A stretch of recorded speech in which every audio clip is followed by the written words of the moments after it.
Oi, tudo bem? Você vai fazer o Enem esse ano, mas tua escola tá parada, tá com vários problemas aí e não tá conseguindo se organizar? Esse vídeo é para te ajudar a se preparar para essa prova. Mas se você não vai fazer o Enem, vai fazer um concurso ou mesmo alguma questão assim que pode parecer muito difícil, esse vídeo é para você também. Vamos lá. Meu nome é Débora e você está no Multiplica.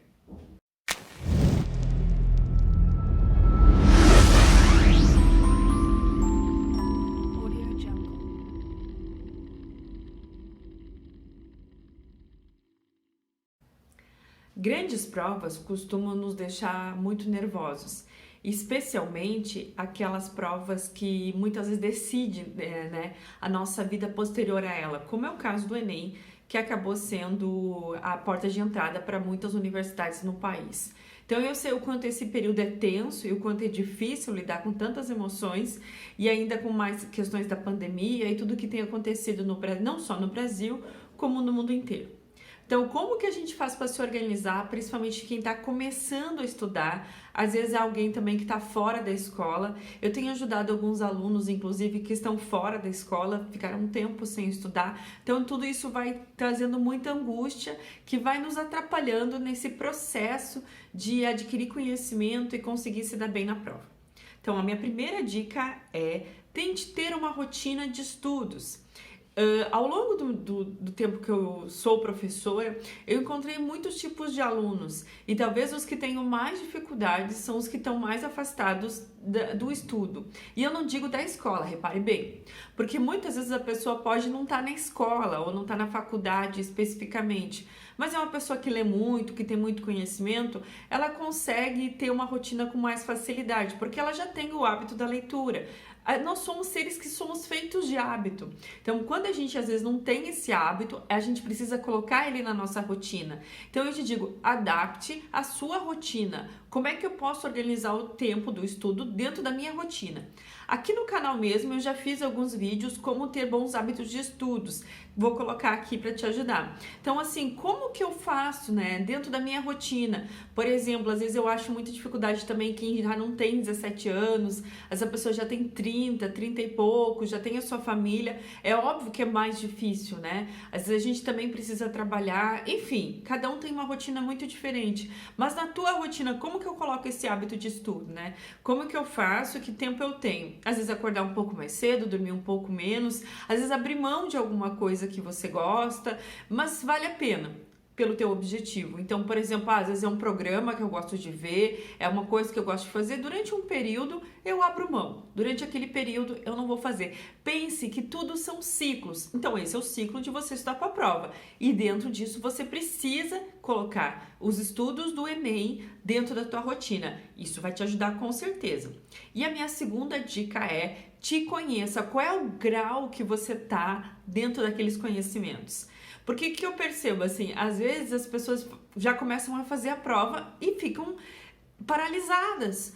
Por quê? Porque às vezes a prova está num nível muito mais alto do que você está neste momento. A gente sabe como é que é a escolarização no Brasil. A gente tem pessoas que terminaram o ensino médio de diferentes formas. Tanto aquela pessoa que domina muito bem os conteúdos, como aquela pessoa que tem muita dificuldade. Então, qual é o teu nível de conhecimento dentro do Enem? Precisa perceber isso. Então, por exemplo, assim, vê lá as questões fáceis, médias e difíceis. De repente, começa a fazer uma média ou a fácil. Se tem dificuldade, aí tu vai ter que voltar algumas casas aí para poder te ajudar a te fundamentar. Porque eu percebo o seguinte, assim, se você não consegue fazer aquela questão, não adianta às vezes ficar batendo, tem que voltar um pouquinho, entender o fundamento daquela questão. Por exemplo, questões de física, questões de química, questões de matemática, elas requerem que você conheça matemática básica.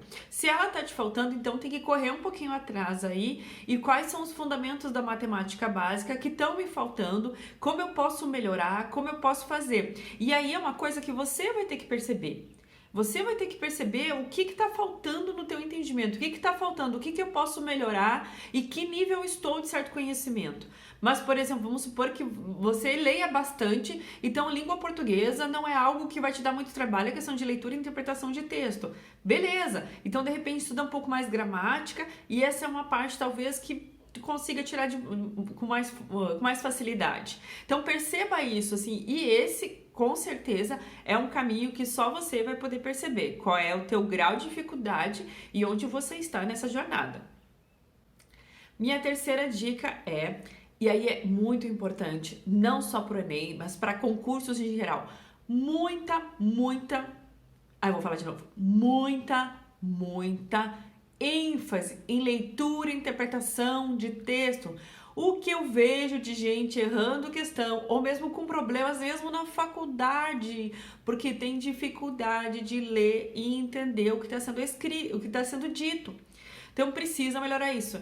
Débora, qual que é o caminho para isso? Lendo. Não tem outro caminho, lendo. E é claro, muitas vezes não vai pegar um livro mais difícil, né? É que nem a história de ler Machado de Assis. Quem lê Machado de Assis lá no Fundamental 1, às vezes odeia o Machado de Assis, né? Meu Deus, que linguagem horrorosa, que difícil. Mas de repente tu vai ler lá no ensino médio, vai ler no superior, tu consegue entender o que é esse autor, o que ele está dizendo, quais são as transformações que ele traz, o que ele representa. Então, muitas vezes a gente tem que perceber qual é o grau de leitura e interpretação que a gente tá, para que a gente consiga também melhorar isso. Então, muita ênfase nisso, na minha leitura e na minha interpretação. Leia tudo que puder no início. Então, por exemplo, assim, tem dificuldade de leitura, começa a ler artigos de opiniões, são muito legais. Geralmente tem todos os jornais, muitos jornais inclusive disponibilizam isso.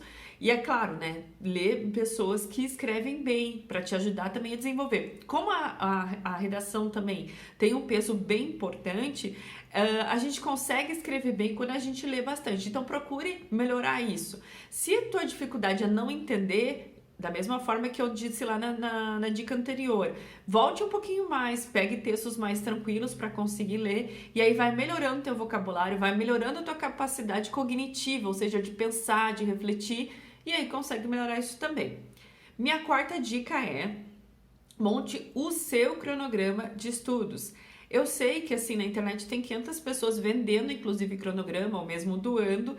Isso ajuda às vezes a gente quando a gente está muito perdido, né? Tá muito perdido, não sei nem por onde começar, não tenho nem ideia. Então às vezes um cronograma feito por outra pessoa nos ajuda.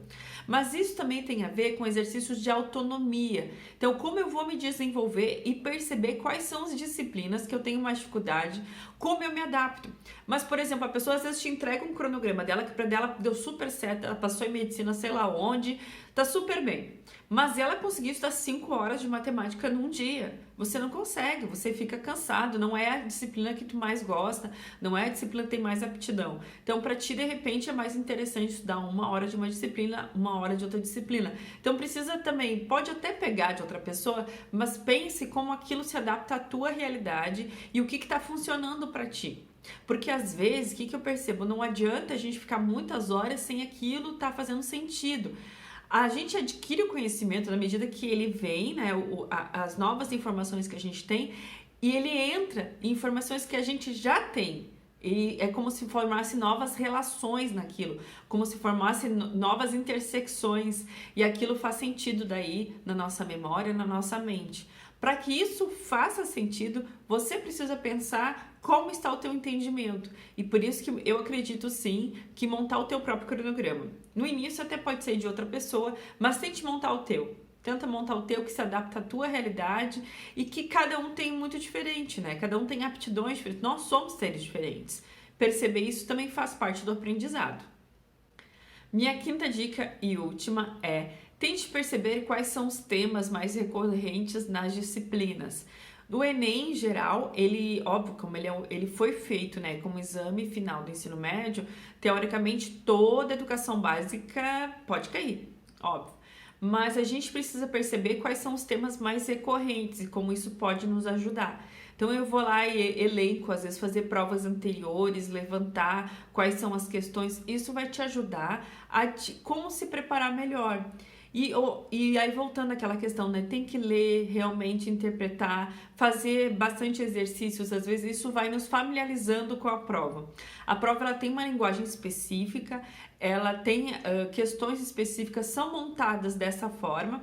Inclusive, se quiser entender um pouco mais, dá para fazer inclusive um vídeo como funciona, né, como elas são montadas as provas, como são as habilidades feitas. pelo método de correção do Enem, que é um método diferenciado.